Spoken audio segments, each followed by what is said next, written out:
মৰমৰ ছাত্ৰ ছাত্ৰীসকল, আজি আলোচনা কৰিম বছৰেকীয়া পৰীক্ষা 2025-26 ক্লাছ 4ৰ বানান হাতৰ আখৰ পাঠ পঢ়া শ্ৰুতলিপিৰ প্ৰশ্ন আলোচনা কৰিম। মত নম্বৰ 50। 1 নম্বৰ হৈছে যুক্তাক্ষৰ ভাঙা, ইয়াত আছে 3 মাৰ্ক।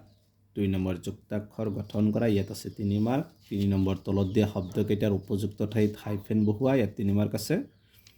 4 নম্বৰ তলত দিয়া শব্দকেইটাৰ উপযুক্ত ঠাইত চন্দ্ৰবিন্দু বহুৱা, ইয়াত 3 মাৰ্ক আছে। 5 নম্বৰ অভিধানৰ দৰে সজোৱা, ইয়াতো 3 মাৰ্ক আছে। 6 নম্বৰ তলত দিয়া সমুচ্চাৰিত শব্দবোৰৰ পাৰ্থক্য লিখা, 3 মাৰ্ক। তলত দিয়া 7 নম্বৰ তলত দিয়া বাক্যশাৰী সুন্দৰ হাতৰ আখৰেৰে লিখা দুশাৰী, ইয়াত আছে 4 মাৰ্ক। 8 নম্বৰ তলৰ কথা ফাকি পৰিষ্কাৰ হাতৰ আখৰেৰে লিখা, ইয়াত আছে 3 মাৰ্ক। তাৰপিছত আছে